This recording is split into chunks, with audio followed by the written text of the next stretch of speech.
जय सिया राम भक्तों। चार युग है, सतयुग, त्रेता, द्वापर और कलयुग। ये कलयुग चल रहा है जिसमें हम कलयुग का प्रथम चरण है। कलयुग का पूरा आयु है भक्तजनों 4,32,000 वर्ष, जिसमें अभी बीता है केवल 500 वर्ष केवल बीता है।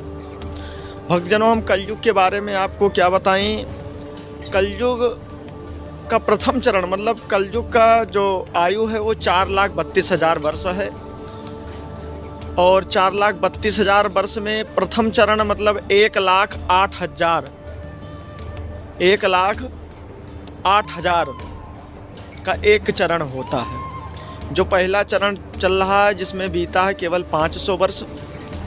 प्रथम चरण में कलयुग के लोगों की आयु जो है 100 वर्ष की है।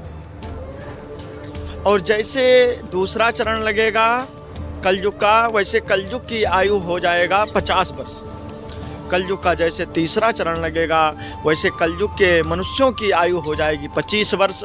और जैसे कलयुग का चौथा चरण लगेगा वैसे चौथा चरण में मनुष्यों की आयु हो जाएगी 12.5 वर्ष। 12.5 वर्ष में ही शादी विवाह बूढ़ा करके वह अपने शरीर को त्याग देंगे। मान लीजिए इस कलकाल में अभी 100 वर्ष का आयु है हमारा, लेकिन फिर भी बहुत कम ही लोग हैं जो 100 वर्ष जी पाते हैं।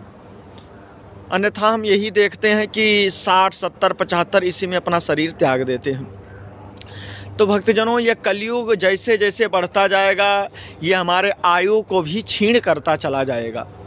इसलिए भक्तजनों, ये कलकाल बहुत ही अच्छा है, बहुत ही सुंदर है, सब कुछ ठीक है। पहले जैसे सतयुग में अगर कोई चोरी करता था तो पूरे राज्य को दंड मिलता था। पूरे राज्य को, मानिए हम उत्तर प्रदेश में हैं तो एक व्यक्ति दंड करता, कोई उदंडता करता, कोई चोरी करता या कोई भी करता काम करता, गलत काम करता तो पूरे राज्य को दंड मिलता था। वही त्रेता में आकर के, जैसे जब त्रेता आया तो त्रेता युग में अगर एक व्यक्ति, किसी गांव का एक व्यक्ति चोरी डकैती करता है तो पूरे गांव को दंड मिलता था। ऐसे द्वापर आया तो केवल पूरे उसके घर वालों को दंड मिलता है। द्वापर में अगर एक व्यक्ति दंड कर दिया, कोई उदंडता कर दिया, कोई चोरी कर दिया, कोई गलत काम कर दिया तो उसके पूरे घर वालों को दंड मिलता था। लेकिन इस कलकाल में जो उदंडता किया है, जो गलत काम किया है, केवल उसी को ही कष्ट पहुंचता है।